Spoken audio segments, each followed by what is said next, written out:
දැන් අපි බලමු ෆ්ලෑෂ් වල මෙනුස් වල තියෙන්නේ මොනවද කියලා. මුලින්ම ෆයිල් මෙනු එකේ තියෙනවා new page එකක් ගන්න, new from template. මෙතන දීලා තියෙනවා එක එක විදිහේ pages. අපිට ඒවා ගන්න පුළුවන් create දීලා.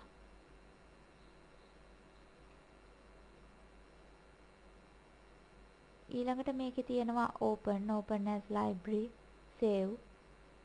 මේ import කියන එක හුඟක් වැදගත්. අපි flash ඇතුළට අපේ image එකක් මොකක් හරි ගෙනලා දා ගන්නවා නම් මෙතනින් තමයි දාගන්නේ. මේක open දුන්නාම එහෙම ගන්න පුළුවන්.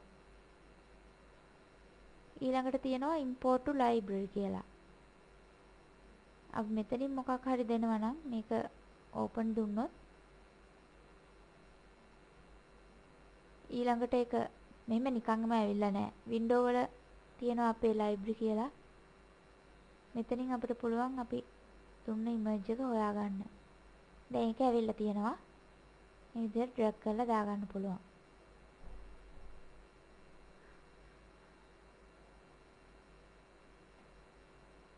ආයෙත් ඒකේ තියෙනවා අපි හදලා තියෙන movie clip එකක් export කරන්න, image එකක් export කරන්න.